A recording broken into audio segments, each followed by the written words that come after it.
I'm married happily ever after bla bla bla yang kayak di film-film gitu kan. Dan saya menuntut mantan saya untuk membahagiakan saya waktu itu.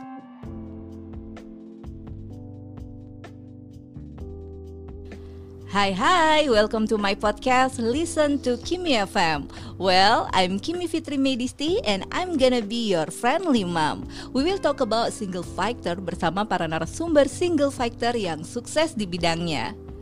Masuk ke episode 4 hari ini sangat spesial karena di hadapan saya sudah hadir super mom founder dari Single Mom Indonesia, Maureen Hitipeu alias Kak Oyen. Hai Kak Oyen. Hai Kimi. By the way Kak Oyen, ini kan kita memang sedang berada di Listen to Kimi FM, it's all about single fighter, di mana our listeners adalah single mom, single dad, and also single fighter lah ya. Betul.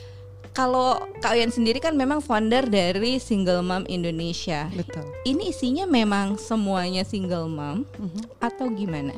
Oke, Single Moms Indonesia memang isinya itu semuanya ibu tunggal. Oke.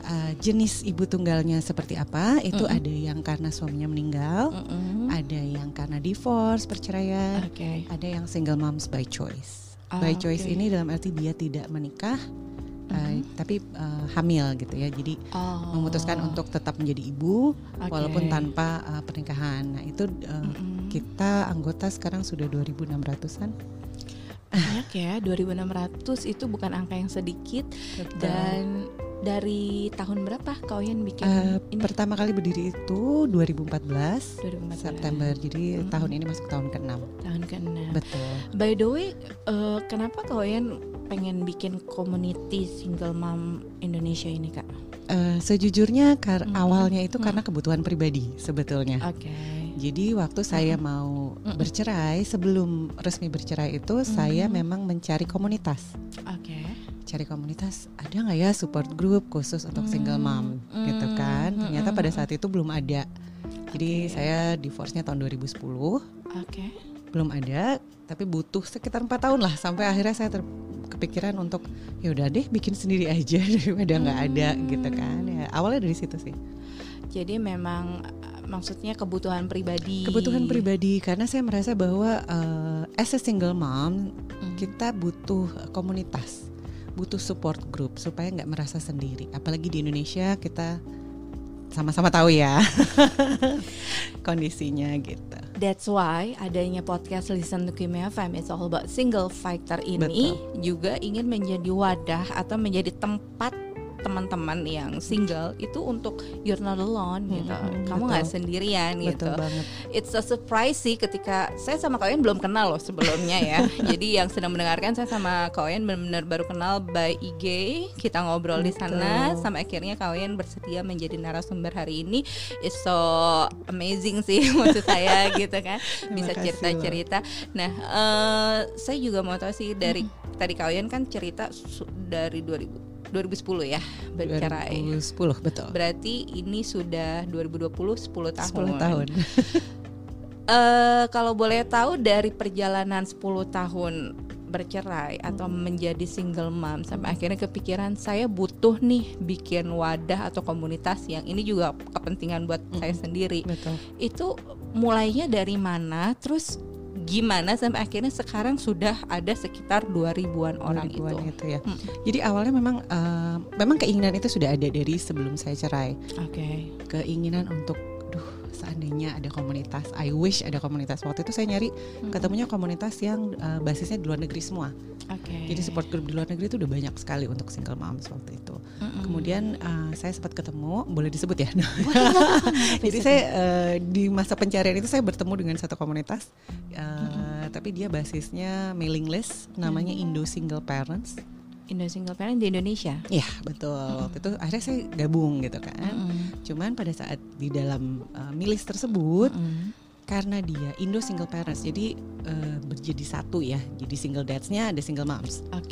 Nah di situ saya merasakan bahwa agak sedikit kurang nyaman untuk curhat. Karena ada bapak-bapaknya ya. Betul. Dan kadang bercanda bapak-bapak dan bercanda ibu-ibu beda ya. Jadi saya dari situ, itulah perkenalan saya pertama kali dengan komunitas sebetulnya, dengan komunitas single parents tuh di situ gitu. Kemudian karena saya merasa kurang nyaman, akhirnya saya keluar. Dan karena saya dulunya juga blogger, saya diundang ke event launching buku waktu itu. Jadi launching bukunya antropologi tentang single moms. Dulu Kak Oyen sempat ngeblog juga ya? Sempat. Nama blognya apa? Scoopsofjoy.com. Scoopsofjoy itu ya. Oke. Nah di event itu di satu ruangan itu kumpul semua single mom semua gitu, dan itu akhirnya launching buku itu jadi sesi kayak saling berbagi lah. Mereka bercerita, sharing. Dari situ, pulang dari situ saya tuh yang makin kayak ngebatin gitu. Waduh, ternyata banyak ya single moms itu. Ini nggak ada apa-apanya nih yang seruangan ini nih sekitar 30-an orang itu. Tapi they need a safe space. Yang di pikiran saya waktu itu, kita butuh nih wadah untuk single moms ini untuk bisa saling ngobrol, bisa saling cerita, saling menguatkan tanpa takut ada stigma dari luar, ada omongan judgment. Ya betul. Jadi itu sih sebetulnya. Rata-rata single mom yang tergabung di dalam community single mom Indonesia ini usianya dari berapa ada ketahuan nggak tuh? Ada, karena memang kita untuk bergabung di komunitas kita minta calon member itu untuk mengisi formulir yang akhirnya jadi database kita kan. Di situ kita bisa melihat, bisa pemetaan anggota itu range-nya umurnya dari 19 sampai 60-an tahun. 19 tahun bahkan sudah ada yang jadi sudah. Oh really? Itu kenapa biasanya? Maksudnya di bawah 20 tahun sudah di bawah 20 tahun itu rata-rata by accident ya. Jadi dia single moms by choice. Dan itu menurut saya mereka juga perlu dirangkul. Perlu ada pendampingan khusus ya.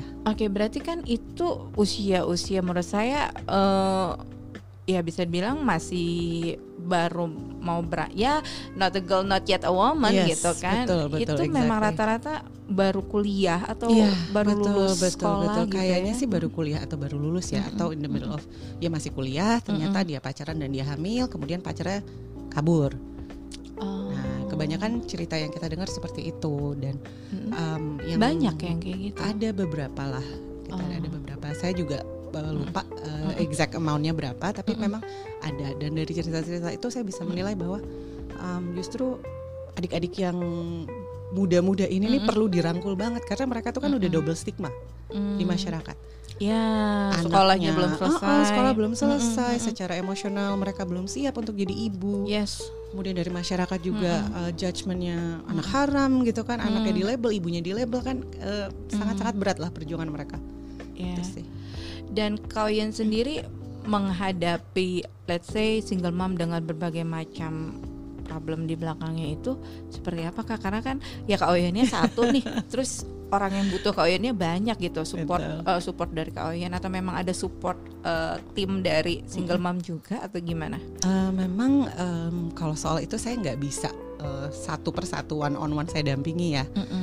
Tapi balik lagi kita fungsinya, visinya kita sebagai komunitas adalah menciptakan ruang yang aman untuk ibu tunggal saling mendukung, saling menguatkan. Jadi memang yang saya lihat itu teman-teman sendiri yang saling menguatkan.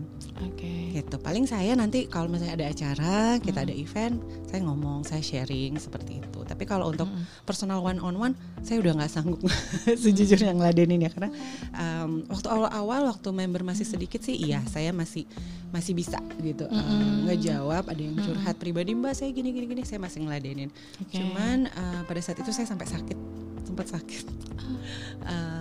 Dan kemudian ada seseorang yang seperti penasihat spiritual saya lah, dia bilang bahwa kamu tuh nggak bisa semuanya kamu handle sendiri gitu, kamu energi negatifnya akan ke kamu gitu. Akhirnya setelah itu saya mengingatkan ke teman-teman yang lain bahwa oke, kita kan satu komunitas nih, jadi kita saling menguatkan, karena kan pasti levelnya ini udah beda-beda nih anggota ini, dari sekian banyak ada yang baru berpisah, ada yang sudah bahagia, ada yang sudah happy lagi. Nah yang levelnya udah tinggi itu bisa ngebantu yang baru. Jadi cycle-nya seperti itu, dan itu akhirnya menjadi semacam tradisi lah di komunitas kita sekarang. Oke.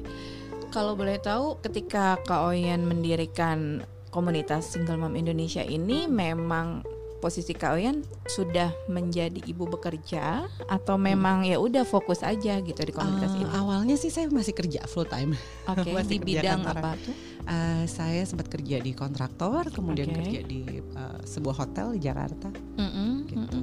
Lalu ketika ini sudah mulai besar, fokusnya di sini. Betul. Oke. Nah, ketika fokus menjadi founder dari Single Mom Indonesia Community ini, itu mengganggu profesi Kak Oyen sebagai seorang ibu juga nggak sih?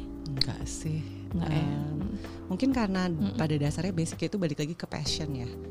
Saya mengerjakan ini tuh karena saya merasa terpanggil. Jiwa saya tuh ya emang kayaknya di sini, karena waktu saya masih ngantor itu saya sempat dari kerjaan yang satu saya sempat resign, mencoba ngerjain ini semua sendiri.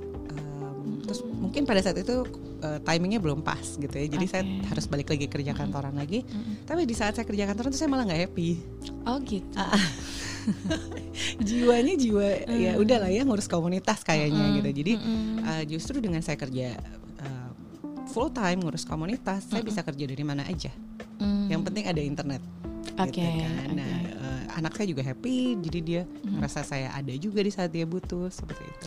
Jadi memang sama sekali tidak mengganggu profesi kalian sebagai seorang ibu. Betul. Anaknya usia berapa? Anak saya 13 tahun. 13 tahun. Cewek cowok? Cowok. Yeah. Oke. Ketika 13 tahun berarti waktu Kak Oyen berpisah anaknya masih balita dong ya? Masih balita, belum genap 3 tahun. Oke. Berarti benar-benar masih batita kalau memang belum genap 3 tahun. Betul. Oke. Boleh saya pengen tahu sih waktu ketika awal-awal berpisah dulu, punya baby batita lah ya, di bawah 3 tahun, lalu Kak Oyen divorsi, itu memang divorsi atau memang what happened in your marriage gitu? Memang pada saat itu kondisi pernikahan saya sudah tidak bisa diselamatkan. Tapi itu juga tidak terjadi instan ya gitu. Saya ada proses lah untuk sampai ke titik oke, sudah, kita memang udah nggak bisa nih dilanjutin gitu. Saya dengan mantan juga akhirnya ya udahlah, kita udah coba marriage counseling waktu itu, ternyata nggak bisa juga. Ya udah akhirnya kita memutuskan memang berpisah baik-baik. Dan anak ikut saya gitu. Tapi anak saya masih ketemu, waktu itu ketemu ayahnya setiap 2 minggu sekali. Kan nggak mudah tuh ya Kak ya dalam pernikahan bawa baby masih kecil gitu. Bisa jadi sekarang yang sedang mendengarkan juga sama nih, gue juga baru pisah, anakku masih kecil gitu. I don't know what to do gitu. Waktu itu Kak Oyen sendiri ketika baru ya title-nya menjadi seorang single mom, strategi pertama yang Kak Oyen lakukan apa nih untuk bisa memulai kembali hidupnya sebagai seorang single mom? Pasti kan beda dengan yang kemarin ada suami dan tidak ada suami. Betul. Yang pertama sih waktu itu yang saya alami dan saya jalani sendiri adalah sayanya mesti bangkit dulu. Sama seperti analogi kalau kita naik pesawat, pramugari memperagakan pada saat tabung masker oksigen jatuh, kita mesti pakai duluan, baru membantu anak kita atau siapapun yang di sebelah kita gitu kan. Itu prinsip yang sama buat saya pada saat itu. Jadi saya pikir sayanya mesti kuat dulu gitu. Di saat saya kuat, anak saya akan baik-baik saja. Karena banyak sekali cerita teman-teman di Single Moms Indonesia yang bilang bahwa anaknya masih kecil, gitu. Dia takut. Kemudian nanti bagaimana harus menyampaikan fakta itu ke anak gitu ya, ngasih tahu anak. Banyak yang akhirnya memutuskan mendingan bohong aja sama anak. Tapi ternyata setelah kesini-sini, setelah saya 10 tahun lebih menjalani ini dan banyak mendengar cerita dari teman-teman, ternyata itu bukan solusi yang baik untuk berbohong sama anak. Dan itu memang saya jalankan sendiri. Jadi anak saya memang belum genap 3 tahun, tapi saya sudah bilang sama dia waktu kami pisah. Jadi beruntung sekali keluarga saya sangat suportif. Jadi saya pulang ke rumah orang tua saya, dan di situ saya ngasih tahu ke anak bahwa hey, sekarang kita tinggalnya di sini ya sama oma opa, kamu sama mami, nanti Dedi di apartemen sendiri, saya bilang gitu. Jadi memang anak usia segitu kan belum ngerti ya apa sih perceraian itu, tapi paling nggak saya jujur sama dia gitu. Jadi saya nggak ngebohongin dalam arti kadang mungkin orang tua niatnya baik ya, white lies gitu kan. Oke, bohongin anaknya karena anaknya terlalu kecil. Tapi sebenarnya strategi itu kurang tepat karena nanti backfire apalagi kalau bertahun-tahun dan kita bilang oke, enggak, papa kamu kerja di luar kota. Anak itu akan berharap loh bapaknya pulang. Gitu kan. Satu, dia akan kecewa pada saat bapaknya nggak pulang. Dua, dia akan kecewa ibu yang harusnya bisa menjadi sandaran saya, orang yang sangat saya percaya, bohong sama saya. Itu secara psikologis juga kurang baik dampaknya gitu ke anak gitu. Jadi kalau saya sih percaya memang jujur aja sama anak, bicara dan gunakan bahasa yang sesuai dengan usia anak, sesuai pengertian anak. Nggak perlu juga kita jelasin bapak kamu tuh begini nggak juga gitu kan. Cuman waktu itu pengalaman saya sendiri, anak saya memang saya jelasin ya konsepnya pelan-pelan bahwa sekarang kamu rumahnya 2 nih. Saya nggak bilang cerai karena dia nggak ngerti kan cerai itu apa gitu. Jadi memang ya jujur dari awal gitu. Jujur dari awal lebih baik sih, dan wajar kalau nanti anak ini semakin besar, dia dengan bertambah usia dia akan bertanya lebih detail. Karena itu saya alami sendiri sampai anak saya sekitar 10 tahunan baru nanya ya. Dia nanyanya detail, itu 10 tahun dia bilang why do people get divorced? Oh iya. Jadi mungkin dia berusaha untuk mengerti bahwa konsep relationship, konsep hubungan itu seperti apa gitu. Tapi memang karena sudah saya biasakan dari kecil, jadi dia nanya tuh nggak yang takut nanti mama saya tersinggung atau apa gitu. I see. Tapi ketika anaknya kalian nanya why people get divorced itu dirimu jawabnya sesuai dengan realita atau memang enggak tetap saya nggak membuka apa sebenarnya yang menjadi penyebabnya, karena prinsip saya what's going on itu between me and your father gitu, udah that's it gitu kan. Saya cuma bilang bahwa kadang-kadang orang dewasa itu salah pilih pasangan, dalam arti kita menikah dengan ekspektasi yang salah. Dan itu pengalaman saya pribadi. Waktu saya menikah itu saya bisa dibilang yang namanya Cinderella syndrome itu it's real. It happened to me waktu saya menikah. Itu saya berpikir now I'm married happily ever after bla bla bla yang kayak di film-film gitu kan. Dan saya menuntut mantan saya untuk membahagiakan saya waktu itu. Sebenarnya nggak bisa begitu kan. Kebahagiaan kita ya we are responsible for our own happiness. Jadi itu yang saya coba jelaskan ke anak saya. Saya bilang jadi kadang orang akhirnya terpaksa harus bercerai karena memang that's not the right person to spend their life with gitu loh. Jadi and it's okay. Nggak apa-apa, namanya kita hidup kan kita belajar ya. Mungkin salah satu pelajaran hidupnya saya sebagai ibunya dia ya harus melalui perceraian itu. Berapa lama pernikahannya kalian? Belum genap 5 tahun. Belum genap 5 tahun. Betul. Oke. Pernah gak sih dulu tuh kebayang ya kan, tadi kalau saya simak kalian memang ngebayanginnya ya pernikahan gue like a Cinderella gitu. Betul. Tiba-tiba pernah gak sih dulu atau kayak terlintas bahwa pernikahan itu ya tidak sempurna sebetulnya gitu? Enggak. Oh ya? Enggak, justru mungkin ya saya padahal menikah waktu itu sekitar 27 ya, sebenarnya sih enggak terlalu ini ya gitu, tapi mungkin mindset saya pada saat itu bahwa dengan menikah saya akan bahagia. Oh memang itu terus. Tidak ada gambaran bahwa pernikahan akan up and down gitu, tidak terlintas. Sama sekali enggak. Gitu. Jadi itu mungkin bisa jadi pertimbangan juga pendengar Kimi ya gitu, bahwa getting married itu nggak akan menyelesaikan masalah hidup kamu loh. Oke. Jangan sampai ada pemikiran seperti itu ya, apalagi kita perempuan gitu kan. Saya terus terang waktu itu memang punya konsep yang salah tentang pernikahan. Jadi dari awal pun itu saya udah salah gitu, dan itu saya baru sadar itu ya pada saat saya proses self healing itu. Akhirnya saya bisa oke, ternyata gue itu salah ya gitu, pandangan konsep untuk pernikahan itu salah gitu. Dan zaman dulu saya nggak ada yang namanya ikut bimbingan pranikah atau apa gitu ya, karena memang belum ada kan. Iya. Betul. Iya. Gitu. Memang kasus pernikahan itu banyak macamnya sih ya. Betul, orang kenapa berpisah.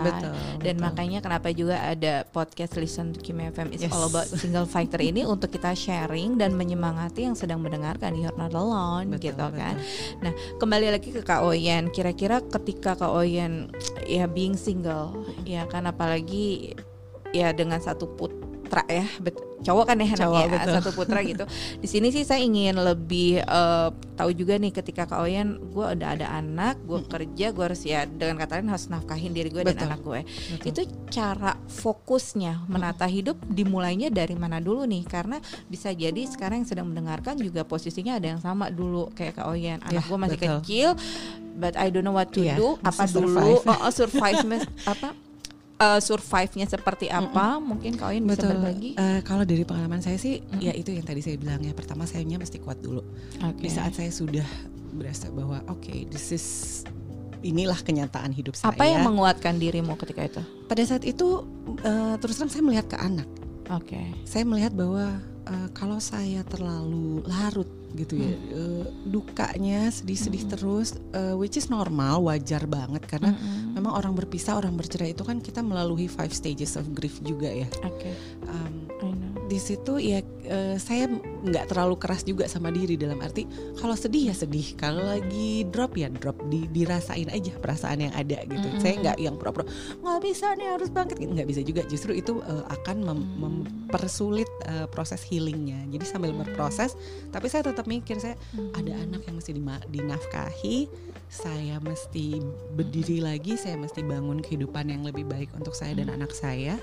Waktu itu saya posisinya memang beruntung sekali bisa pulang ke orang tua gitu ya. Mereka sangat-sangat support saya dan anak saya. Sementara saya harus mulai dari nol lagi nyari kerja waktu itu. Karena saya sebelum menikah itu ya ibu rumah tangga gitu kan. Jadi mesti back to work itu saya butuh sekitar 8 bulan untuk dapat kerjaan baru. Begitu sudah mendapatkan pekerjaan, otomatis percaya diri saya agak naik. Oh bisa nih, saya bisa, ada anak, saya harus kuat. Mantranya itu sih, harus kuat demi anak gitu. Karena kalau saya udah kuat, saya udah bahagia, anak saya pasti akan baik-baik aja. Prinsipnya ke situ sih. Berarti memang yang menguatkan bisa jadi ya anak juga, betul. Justru di saat saya melalui masa-masa dropnya itu, memang anak saya sih yang menjadi sumber kekuatan lah ya, bisa dibilang gitu. Jadi tapi bukan berarti juga bahwa kita menggunakan anak sebagai emotional crutch, nggak juga gitu. Saya nggak curhat ke anak, tapi paling nggak saya dengan melihat dia bisa happy sama saya, bisa happy sama keluarga, dia hubungannya dengan bapaknya juga masih baik gitu, itu buat saya udah sesuatu yang memacu semangat gitu. Waktu Kak Oyen awal-awal divorce atau ya bisa dibilang sebelum membangun komunitas single mom Indonesia ini, pernah mengalami di posisi paling sulit atau paling pahit dalam hidup? Pastinya pernah ya. Itu gitu. Seperti apa menghadapinya? Pernah itu tuh pada saat, jadi waktu awal pisah itu kan memang hubungannya tidak otomatis langsung. Walaupun saya sama mantan memutuskan untuk bercerai, tapi hubungan kami karena masih sama-sama emosi, masih ada ego, masih ada lo nyakitin gue yang gini itu, jadi masih konfliknya masih tinggi. Akhirnya waktu itu mantan saya memutuskan menghilang selama beberapa bulan. Jadi saya nggak ada kontak, dia juga nggak support anaknya gitu. Jadi di situ saya benar-benar struggling banget waktu itu. Posisinya anak saya mau masuk preschool ya waktu itu. Karena Batita ya. Jadi karena waktu itu saya baru juga kerja gitu kan, saya bingung. Waduh, apalagi di Jakarta sekolah mahal banget, saya pikir gitu. Itu saya sempat stres banget gitu. Walaupun orang tua saya membantu, saya nggak bisa berharap mereka membiayai kami 100% gitu kan. Saya tetap harus bisa berdiri di atas kaki sendiri gitu. Tapi pada saat itu, di saat lagi stres-stresnya itu, saya teringat ibu saya ngomong begini. Ada pesan ibu saya yang bilang bahwa di saat kamu sudah tidak sanggup, kamu angkat tangan, minta sama Tuhan, Tuhan pasti turun tangan. Itu pesan ibu saya. Aku merinding loh. Kalau udah minta sama yang di atas tuh sangat itu akhirnya menjadi seperti kayak pegangan hidup saya ya gitu. Di saat itu benar-benar saya habis ibu saya ngomong gitu, saya naik ke kamar saya doa benar-benar yang namanya nangis, sujud-sujud gitu. Aduh Tuhan, ini saya udah nggak tahu lagi mesti gimana. Ini waktunya udah untuk pendaftaran udah deket banget gitu. Dan ternyata benar loh, yang namanya doa kita itu kalau kita memang dari tempat yang tulus ya, dijawabnya tuh luar biasa gitu, lebih dari yang kita harapkan. Jadi pada saat itu nggak lama gitulah, nggak ada sebulan tiba-tiba saya dikasih tahu blog saya itu menang lomba foto, dapat uang yang lebih dari cukup untuk bayar DP sekolah. Aku nggak bohong, aku merinding loh Kak dengarnya. Itu terus nggak cuman itu aja, jadi hasil menang itu saya bisa bawa anak saya liburan ke luar negeri. Oh itu angkanya nggak sedikit tuh, angkanya berarti nggak ya sedikit gitu kan, jadi itu buat saya amazing. Ini miracle yang namanya. Jadi di situ saya percaya kalau orang bilang rezeki anak itu sudah diatur Tuhan, saya percaya banget, saya merinding. Dan memang benar sih gitu, selama kita benar-benar tetap ya niat berusaha, kita tetap bekerja keras, tetap intention kita baik, kita mau ini nyari ini untuk anak kan gitu. Ternyata yang datang itu melebihi apa yang kita mimpikan lah gitu. Pengalaman saya yang paling penting itu di saat kitanya sudah baik-baik aja, sudah berdamai dengan kondisi. Oke, sekarang gue single mom, itu gue janda. Di saat kita sudah berdamai dengan itu, sudah bisa menerima status kita sebagai single fighter ini, percaya deh, lingkungan pun akan baik gitu. Kalaupun ada yang komentar-komentar negatif itu udah nggak akan mengganggu kita. Yang penting kitanya sudah positif dulu. Memang nggak gampang, butuh waktu untuk berproses gitu ya. Saya waktu awal kerja sempat juga ke-trigger gitu. Waktu ada kalau orang bercanda-bercanda soal janda tuh saya ke-trigger banget dulu awal-awalnya. Itu emosi, ambonnya keluar gitu kan. Tapi semakin saya mengerti, semakin proses penyembuhan luka batin itu beres. Di situ saya sadar, oh ya, saya nggak bisa mengubah stigma itu dengan saya marah-marah. Kalau kita mau ubah stigma ini kan negatif ya, sesuatu yang negatif. Sesuatu yang negatif harus kita timpa dengan yang positif supaya dia turun levelnya. Jadi saya percaya itu juga dengan stigma seperti itu. Ketika saya tahu ada komunitas single mom Indonesia, penasaran juga sih Kak Oyen, isinya ini seperti apa, apalagi sudah di-mention lebih dari 2.000 orang seluruh Indonesia bahkan. Ini dalam satu waktu memang selalu ada activation, gathering atau gimana gak sih? Kita sejak dari 2017 memang rutin sebulan sekali kita ada kegiatan. Kegiatannya ini beragam tergantung narasumbernya. So far narasumbernya seperti apa? Macam-macamnya, mulai dari emotional healing, financial workshop untuk pengelolaan keuangan sebagai ibu tunggal. Banyak ragamnya jenisnya dan yang memang kita sesuaikan dengan kebutuhan teman-teman. Jadi kita selalu nanya, ini maunya belajar apa nih? Ini tantangannya apa sih jadi single moms di Indonesia? Nah dari situ baru kita ngembangin programnya. Tujuan dari Listen to Kimia FM It's All About Single Factor ini adalah ingin membuat single mom, bahkan single dad yang sedang mendengarkan lebih bisa percaya diri lagi menghadapi realita hidup. Karena kan kita hidup nggak sampai di sini, masih ada ke depannya gitu. Betul. Ya, mudah-mudahan sih nggak ngerasa sendiri, bahwa percayalah pada diri sendiri, kamu kuat, kamu mampu, kamu sanggup untuk melalui masa-masa gelap ini dan bisa rebuilding family lagi dengan anak-anak.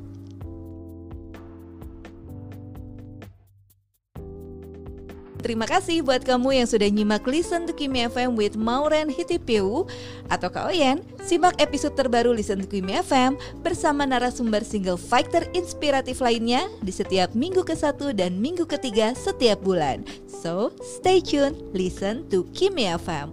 Bye!